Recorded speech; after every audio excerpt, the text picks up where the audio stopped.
nobody watching them. Right. So now if they flunk out that first semester, whose fault is it? Mm-hmm. Okay? He can be the brightest young man or she can be the brightest young lady. But if you're not teaching them the right thing. That's right. And you got to start that. You're right. At home. Because if you don't start at home, you ain't going to get it. It ain't going to happen. You know, you got people talking about, well, you know what? My child just ain't collecting this correctly. All right? That school needs to have your child a tutor. All right? Whether it's the teacher or the principal. Right. All right? I lived in a place where I told the principal because my child wasn't making it. And she had to go to this TC3 thing. All right? Which was there, which is an extra class. Okay? Now, the principal told me, well, I don't know what to tell you. I said, well, are you the principal? He said, yeah. I said, well, she got a counselor, right? He said, yeah. She got teachers, right? Because she was in the 7th grade, 8th grade. He said, yeah. And by you being the principal, them being the counselors and the teachers, one of y'all need to teach her something. One of y'all need to get in the thing and let her know this is what's up. Because the child was in the 8th grade and couldn't count change. Yeah. I showed her how to count change one day on the hood of a car because it was nice outside. I showed her how to count change. When she went to school and she counted change, the first thing the teacher said was, where'd you learn that at?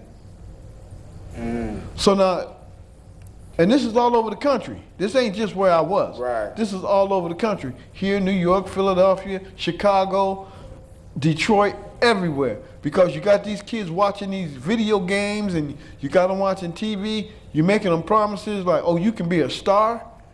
Oh, you can be a basketball player. And I'm not saying that they can't. But everybody can't play in the NFL. Everybody can't play NBA. That's right. And everybody can't be a movie star. But everybody can count some money, though. Oh, yeah. You know. But if you don't know how to count money. That's right. If you don't know how to count money, that means that person, this slick, can come in and trick you. That's right. And fool you and get your money. And especially when they says, oh, I'm your manager.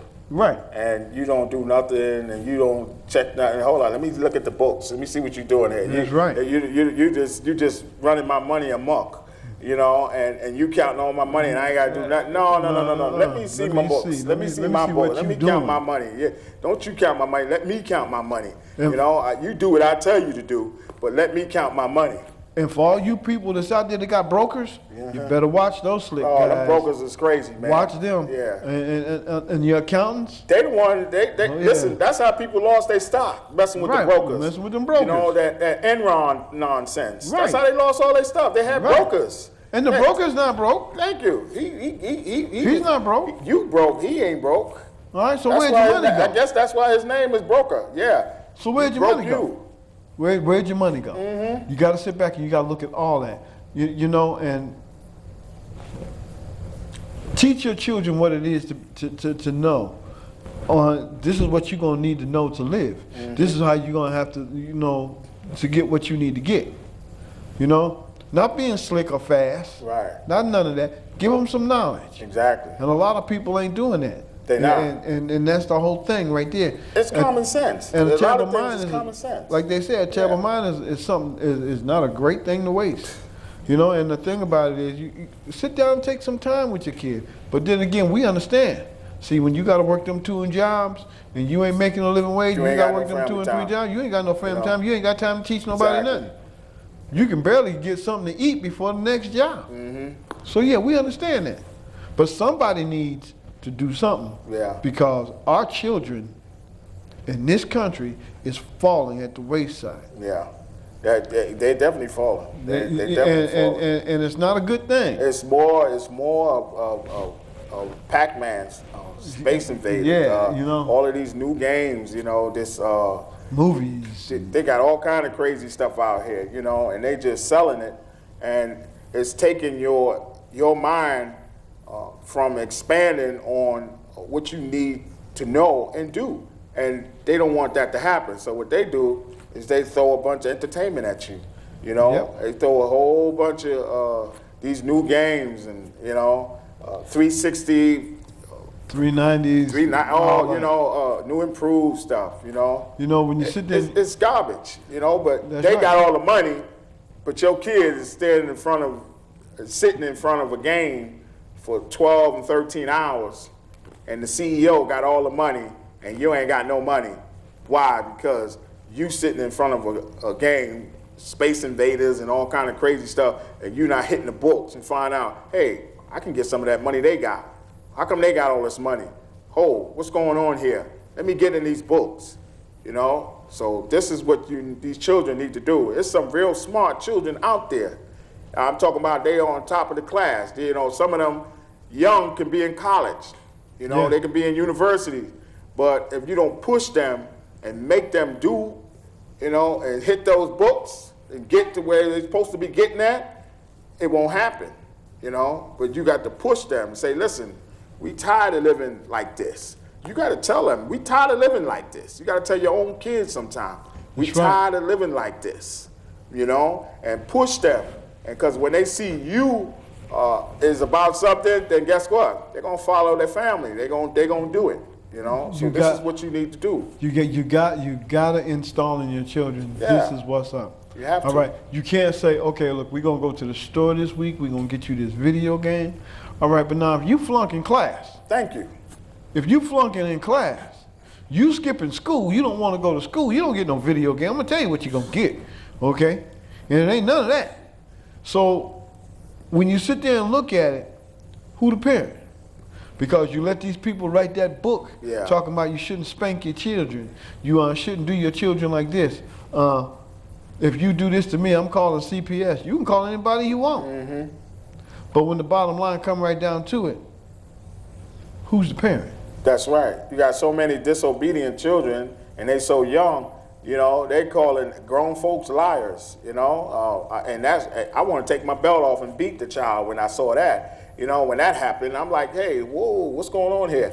But what I'm saying is, when I came up, come on, unacceptable. Who whipped us? The person that we said it to. Matter of fact, that word liar wasn't even in our category. Oh, you better not say that. It wasn't in our category. That wasn't even heard of. But then we get the beating from them, and then when we get home, we get a beating from parents, from mama, and then you daddy. So my thing is, that's not happening now. Children that don't have no respect now, and they so young. There's no respect. And the whole thing, like Stanley said, back in the day, if you did something around that corner, you got a whooping. Now, you may not have enough money to have a phone, but by the time you got home, your parents knew what you did, and you got another one. They got to bring it back. They got to bring back the discipline, bring back the chastisement, bring back your family ties and the respect and dignity. Bring it back to your children, that the thing that you had, the thing that you was brought up with, that your grandmother had, brought and placed, instilled in you. You need to bring that into your child, okay? So your child don't run amok out there. So this is what we're talking about. Right. This is how a child can make it, because they have some respect, dignity, about themselves. And then guess what?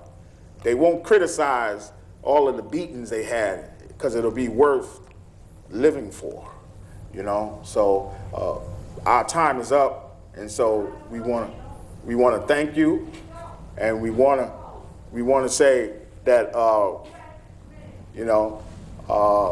we definitely want to acknowledge those. We want to acknowledge those that came in. We want to acknowledge those that went on the trip.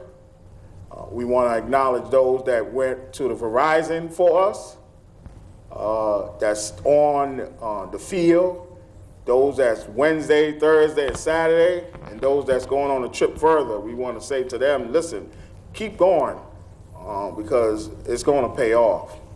And we standing with Cayuga Medical, the nurses, and the doctors, the staff there, that to say that they will get what they need, because we are behind them 100%. So we do want to let our appreciation be known unto those that's fighting this living wage, those that's going through this with us, and we are fighting for you. So we're telling you to get involved. We're telling you to get on this train and be a part of this, because guess what? It's going to happen. You know, just like the bill with the legislator, the $100,000 in the contingency fund, right. The mayor making the city a living wage employer. See, this never happened before. No. But all of a sudden now it happens. So now we're saying to people that we are pushing to make things happen. Right. And this is what we're going to do. And we're doing this all through Ithaca, all around, not just Ithaca. We're doing it everywhere. If we can mess around here and get everybody to make a living wage, if we can get messed around here and let everybody make that, this place will be so nice. It'll be so much better. No one would be struggling. There would be no. It'll be nice. That's right. So when it comes right down to it, we need to get on this. And this is a living wage employer. So yes. We're saying you can let us know through when you see us, because you're going to see us doing outside, wherever you want to see us. But just let us know that, you know what, I'm with y'all. Yeah. Okay? Now we're telling you our time is up. Now we're telling you again, stay tuned, because we will be back with this living wage next week, and we hope that we have more information for you and to tell you about this living wage movement. We want to thank you. See you next week. Good night. It's for every mind in town and country to plant a tree and save the economy, protect the environment, better future for a picnic, uplift for meditation, give clearer concentration. People for know say I was here before them, because I'm the man of the past, living in the present and stepping in the future, the man, the seeds, and the land.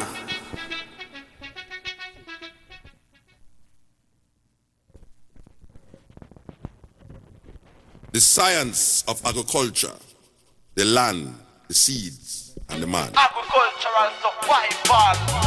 The man. They have represented me with the worst image, but I know without a doubt that it's because of your lack of knowledge. Foresight, they don't have to see distance. That's why they're living in ignorance. Haile Selassie, I say, any country that use agriculture as the main source of income can look forward to the future with confidence.